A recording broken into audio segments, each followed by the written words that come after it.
Well, you would think with somebody like him with some length and a lot of girth there that he would create a pretty lengthy and girthy big golf course. But we don't have that this week at Camaleon. We have a fairly short golf course playing at a par 71, just under 7,000 yards. Looks like we're going to have, I think, about 156 players. So a full field event this week. Top 65 and ties will make the cut. The grass surface is key this week. We have paspalum from tee to green, so not something we typically see week in and week out on tour. You see it at the Puerto Rico Open. We've seen it at Corrales. So those are two courses that, as far as the grass surface could be comparable. But there's a decent amount of trouble off the tee here. I mean, the fairways aren't that narrow, but you still got to be pretty accurate off the tee. You can't get it into trouble. There's a lot of like long, windy, I don't know what you'd call them, like tributaries that kind of run throughout the golf course. It's surrounded by jungle and mangrove forest. So there could be some trouble off the tee here. So I don't always think, driving accuracy is key, but it is something I'm going to look at this week. You got pretty large greens as well. They're easy to hit, so there's nothing really too difficult there.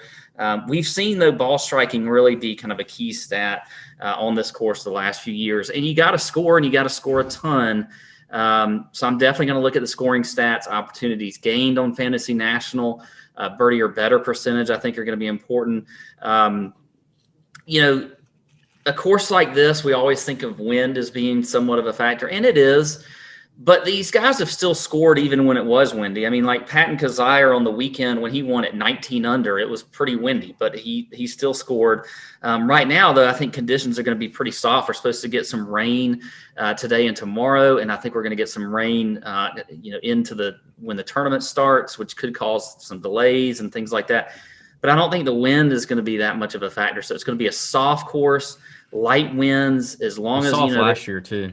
Yeah, I mean, they're going to be rather flaccid conditions. Yeah.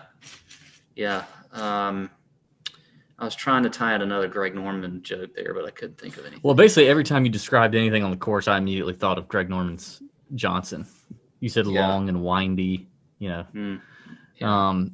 But for stats, always looking at form and history. I like strokes gained approach. I mentioned driving accuracy and ball striking. And again, the scoring stats. Your past champions here, Brendan Todd last year, winning back-to-back after he won at Bermuda, he won at Mayakoba. I think that was back-to-back, wasn't it? It was, yeah.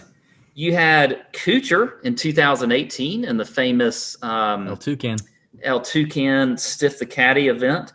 Patton Kizzire, mentioned him in 2017. Pat Perez in 2016. And then Graham McDowell in 2015. A little trend there you might notice. None of those guys are like known to be that long off the tee. Maybe Kizzire. I don't know, but not really. I mean, a couple other players in the field who also won right before GMAC was Charlie Hoffman and Harris English have also won this golf tournament. So, good stuff, man. Paspalum, that's a big thing to note. Different green surfaces here. We've got a couple caddies on site. We've got a couple players on site we know. We'll try to get some information in the Nut Hut on Wednesday night for the chat, in terms of how those things are rolling or what our folks think of those greens. I'm sure we'll get some good feedback there on the Paspalum. I have notes from 2019's Mayakoba, and my notes say this. I really, really stressed accuracy and putting. In fact, I wrote accuracy was huge. Like Greg Norman's hog. I didn't write the second part, but I said accuracy was huge. I don't think you wrote that second part. Yeah. Accuracy and putting, I underlined a lot. So, I do think this is a very demanding course in terms of being on the proper sides of the fairway. The fairways are wide, like you mentioned. But if you go back and look at some of the things these players have said in years past, a lot of them talk about being on the proper side of the fairways, having the proper angles into these greens. They are big greens, but you still want to be on the proper tier, give yourself plenty of birdie looks. As Pat mentioned, a ton of low scoring here. This thing could easily get to 20 under, 22 under, 23 under. This is even a much stronger field than we've than we've ever seen at Yeah. Mayakoba with Justin Thomas, Brooks Koepka. The top end of this field is really good.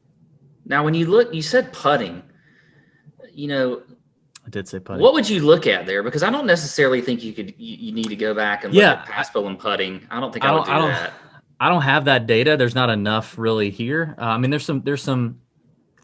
You mentioned the courses, Corrales, Bermuda, all that you can compare it to, but there's still not going to be a lot of sample size. I think you just need to think through good putters in general. I mean, if you look at Brennan Todd, Matt Kuchar, Pat and Kazire for sure. Probably not Pat Perez, but Graham McDowell, Harris English, maybe even all really, really good putters, like known to be great putters. So I think just good putters in general is what to look at. But ultimately, from a ball striking standpoint, I'm looking at accuracy off the tee, fairways gained as it pertains to the stat on Fantasy National, and I'm looking at greens in regulation. I'm looking at strokes gained approach, birdie or better, because you got to be able to go low and score here. So that's really the keys for me. Got to pay attention to the weather, see if the wind is going to be kicking up a little bit. I still don't know that changes a ton. The only thing I think that would matter a ton for me would be if I'm looking at like some first round leader bets or something like that. Yeah. Hey Pat, we got a new partner that we want to tell the people about called Otis Wealth. Okay, very interesting here. Very interesting. Otis Wealth, new podcast sponsor. I had a bulldog named Otis, so anything named Otis, I love the Otis elevators. You have a soft spot for Otis's? I have a very soft spot for anything Otis related because Otis was the best dog I ever had. R.I.P. Lived 11 years. He was my boy. Had him since like 6 weeks old. He was a great dog. So anything Otis related, I'm a big fan of. What was there a particular Otis that he was named after? Was he named after Otis, the Atlanta Brave? He was Otis Nixon. Otis Nixon. When we got him, his face was like super wrinkly and smushed, and I always said Otis Nixon looked like he looked really old and weathered. Despite I think there were some various factors that led to some of that. Yeah. Anyway, so yes, he was named after Otis Nixon, but anyway, that's not what Otis Wealth is named after. I'm pretty sure. So anyway, but imagine if you were able to buy a partial ownership maybe of a LeBron James rookie card or a Tom Brady rookie card. So Otis is an investment platform that makes it possible for almost anyone to invest in shares of cultural assets, from contemporary art to rare collectibles, sports cards, memorabilia, sneakers, comics, and more. Here's how it works. You download the app, you sign up for free. New assets are dropped in the app weekly for you to buy shares in, and you can also buy shares of past drops from current Otis members. Then you can earn a potential return if Otis sells the underlying asset for more than the price it was dropped at, or you can sell your shares to other Otis members. I was looking on there today. There's a couple things that are interesting. There's an X-Men #1 issue comic out there, a comic book, the first issue of X-Men. And then there's a 1985 Air Jordan 1 collection, which looks very, very cool as well. So right now, Otis is offering a free investment share to listeners of this show. All you have to do is go to withotis.com/tour. So withotis.com/tour. Sign up to get your first share for free when you fund your account. That is withotis.com/tour. withotis.com/tour. Appreciate Otis Wealth getting in on the TJ crowd and giving you guys and gals an opportunity to go and have a nibble of a LeBron James rookie card. You can't buy the whole thing. Have a toenail of a LeBron James rookie card. You feel like you got a little something of an LBJ rookie card. You know what I mean? Not Lyndon B. Johnson.